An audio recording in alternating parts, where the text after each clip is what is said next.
Olá, tudo bem? Eu sou o Luiz Camargo e seja muito bem-vindo. Eu conheci o Olavo de Carvalho, se eu não me engano, em 2011, aqui no próprio YouTube. Em um primeiro momento, achei que aquele velhinho que acendia um cigarro atrás do outro era apenas mais um teórico da conspiração. E naquela época, eu gostava de assistir canais conspiracionistas, como um entretenimento mesmo. Me divertia com isso. Porém, o velhinho era diferenciado. Tinha um conhecimento e uma bagagem cultural ímpar. Em face disso, fui procurar saber mais sobre ele e li alguns aí de seus artigos. Percebi que estes eram extremamente bem escritos, uma linguagem cativante, cheia de acidez, ironia e erudição, muito acima da média de qualquer outro jornalista ou colunista que eu conhecia. Por isso, daí em diante, passei a me atentar mais ao que ele falava nos inúmeros vídeos disponíveis aqui no YouTube. E para mim, não existia outra pessoa que descrevia a nossa realidade social e política com a precisão e a perspicácia reveladora daquele senhor. Por volta aí de 2015, quis me inteirar de sua obra. Então comecei pelo seu maior best-seller, O Mínimo que Você Precisa Saber para Não Ser um Idiota. Depois li o Jardim das Aflições. Depois, Aristóteles em Nova Perspectiva e, por fim, O Imbecil Coletivo. Esses livros foram divisores de águas na minha vida. O velhinho desbocado da Virgínia realmente se evidenciou para mim como um intelectual brilhante, um erudito sem precedentes nesse país. E de fato foi o Olavo quem criou a plataforma de pensamento que deu sustentação ao que hoje podemos chamar de a direita brasileira. A partir dele se estabeleceu um movimento que ajudou a abrir os olhos dos brasileiros quanto ao terrível estamento burocrático que detinha o controle desse país, assim como a ideologia nefasta que permeava todas as nossas interfaces culturais. Hoje existem centenas de mídias alternativas que fazem contraponto a isso. Jornais independentes, canais aqui no YouTube, assim como jornalistas, escritores e pensadores que beberam dessa fonte de conhecimento chamado Olavo de Carvalho. E o fenômeno Bolsonaro veio na esteira de todo esse movimento que de 5 anos para cá ganhou uma força avassaladora. Mas a imprensa insiste em classificar Olavo como um ex-astrólogo, que não passa aí de um mero influenciador eleitoral das redes sociais, com ideias extremistas que acabaram ganhando a simpatia aí de alguns desocupados. E assim essa imprensa distorce todas as suas colocações, evidenciando apenas aquele conteúdo prosaico e cheio de palavras chulas das suas redes sociais. A estratégia é forjar uma humilhação pública, apresentando-o de forma ridícula para todos aqueles que desconhecem a sua importante obra, apresentando-o como um lunático, um fanfarrão, uma espécie de Henri Cristo da política nacional, mas que por sua vez conseguiu influenciar o presidente. Mas se para eles Olavo é apenas um imbecil, a exemplo aí do que foi estampado na capa da revista Isto É, por que então insistem em atacá-lo?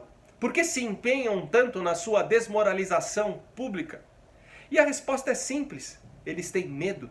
Estes grupos que fazem oposição ao governo Bolsonaro são os mesmos que por décadas tentam implantar em um povo maciçamente conservador uma mentalidade revolucionária. E agora estão sentindo na pele a força da influência de alguém como o Olavo de Carvalho, que mesmo estando a milhares de quilômetros daqui, exerce sobre esse país um verdadeiro poder intelectual, que por sua vez é muito mais eficiente naquilo que se propõe que um cargo político ou um graúdo patrimônio financeiro. Segundo o próprio Olavo, existem 3 tipos de poderes que um homem pode alcançar: o poder financeiro, por meio da habilidade de se acumular dinheiro; o poder político, por meio da capacidade de controlar as massas; e o poder intelectual, por meio de uma vida dedicada à busca de conhecimento e à busca da verdade. Os dois primeiros aí são temporários, passam rápido. O terceiro pode perpetuar por gerações. O poder intelectual é o mais alto patamar de influência que um homem pode exercer nesse mundo. Percebem aí que Aristóteles, Santo Agostinho e até o equivocado Karl Marx possuem infinitamente mais influência sobre as pessoas que estão vivas hoje e que estarão vivas daqui a um século do que um bilionário aí qualquer ou um político, por mais importante que este seja. As obras de Olavo de Carvalho são extraordinariamente reveladoras. Ele vai morrer, mas seus livros e textos permanecerão influenciando milhares de pessoas. Para a imprensa brasileira, só atacar o atual governo não adianta, não basta. Ela percebeu que é necessário atacar a base do movimento responsável pela sua derrocada. É necessário atacar a base do movimento que possibilitou que um capitão da reserva do exército, em um partido até então desconhecido, sem dinheiro para a campanha, sem tempo de televisão e repudiado por toda a mídia, subisse a rampa do Planalto. Por isso se faz necessário tentar transformar um dos maiores intelectuais desse país em uma espécie de bobo da corte. Hoje, as principais revistas brasileiras estampam suas capas com o Olavo de Carvalho, dizendo que ele, com suas críticas, está desestabilizando o governo. Aí eu te pergunto, será que a imprensa estaria assim preocupada se alguém estivesse conseguindo fazer exatamente o que ela tenta desde que o Bolsonaro assumiu? Isso não faz o menor sentido. Porém, o Olavo conseguiu a proeza de fazer que os jornalistas que esbravejavam contra os horrores das torturas impelidas pelos militares hoje lambam as botas dos generais de 4 estrelas que rodeiam o presidente. Bom, apesar de toda a importância que o filósofo e o grande mentor da direita tem para este país, existe também um lado que eu considero negativo. Eu confesso que eu não sou muito simpático aí ao slogan Olavo tem razão. Acredito que isso acaba de forma subliminar, eximindo de alguns dos seus alunos e de seus seguidores mais aguerridos o senso crítico que estes deveriam ter em relação ao seu mestre. Ora, se Olavo tem razão, é porque não pode estar errado nunca. Porém, ele não é infalível, ele não é um semideus e nem sempre terá razão, simplesmente porque seres humanos são falhos, seres humanos erram e seres humanos não podem ser idolatrados, ora porra. Existe apenas uma pessoa que jamais errou e que sempre terá razão em todas as questões aí desse mundo e de outros mundos que desconhecemos. Essa pessoa é Jesus Cristo. O Olavo, por ter em vida adquirido aí um conhecimento extraordinário e por atuar em um país desprovido de verdadeiros intelectuais, criou uma aura mítica ao redor da sua pessoa que para alguns aí de seus seguidores ele não pode ser criticado em hipótese alguma. E isso, ao meu ver, beira uma espécie de idolatria que não é nem um pouco saudável.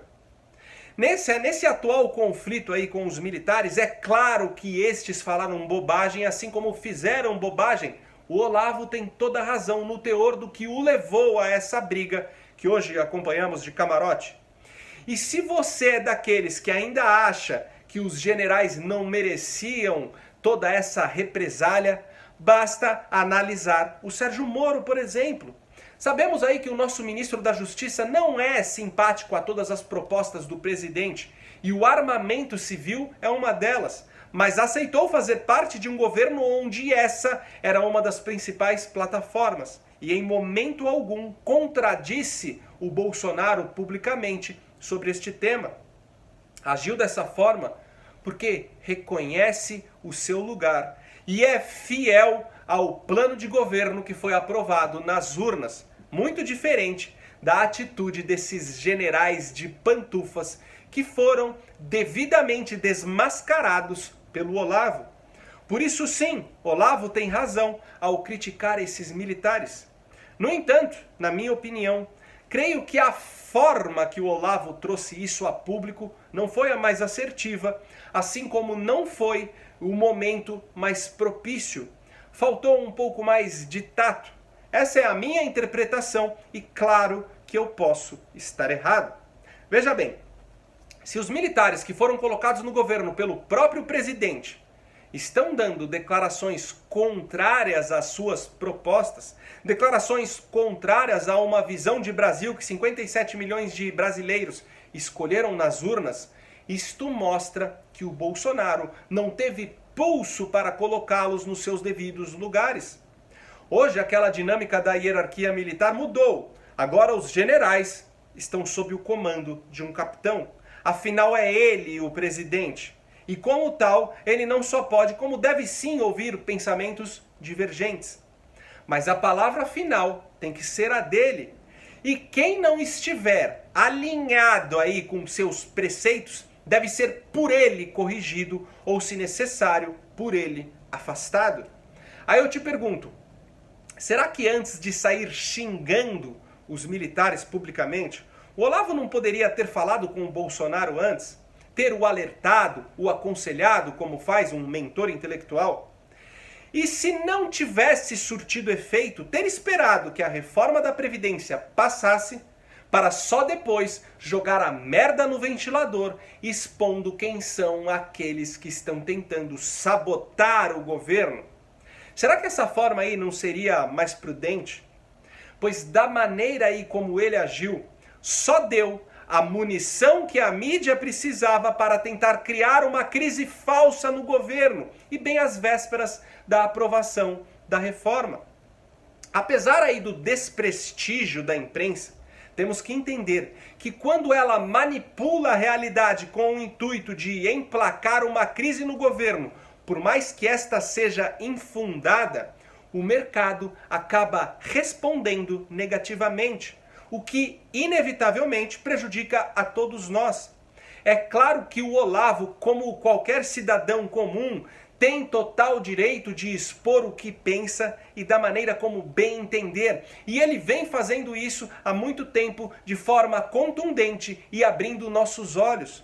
Mas a partir do momento que a sua influência contribuiu para que esse governo fosse eleito, a partir do momento que o próprio presidente da República o considera aí uma de suas maiores referências, ele deveria agir com mais cautela. No entanto, agora transformou os generais escolhidos pelo próprio Bolsonaro em vilões para os seus apoiadores e em mocinhos para os seus opositores. E de quebra, fez com que o presidente figurasse aí como alguém que não teve perspicácia e pulso para controlar aqueles que estão debaixo do seu próprio nariz. Como falei, eu posso até estar errado e de repente tudo isso tenha sido muito bem arquitetado, às vezes até com o aval do próprio Bolsonaro, visando um objetivo que escapa aí à minha compreensão. Mas no meu limitado entendimento, acredito que dessa vez faltou ao homem da Virgínia só um pouco mais de estratégia. E por hoje é isso aí, deixa aqui nos comentários a sua opinião. Se quiser discordar de mim, não tem problema.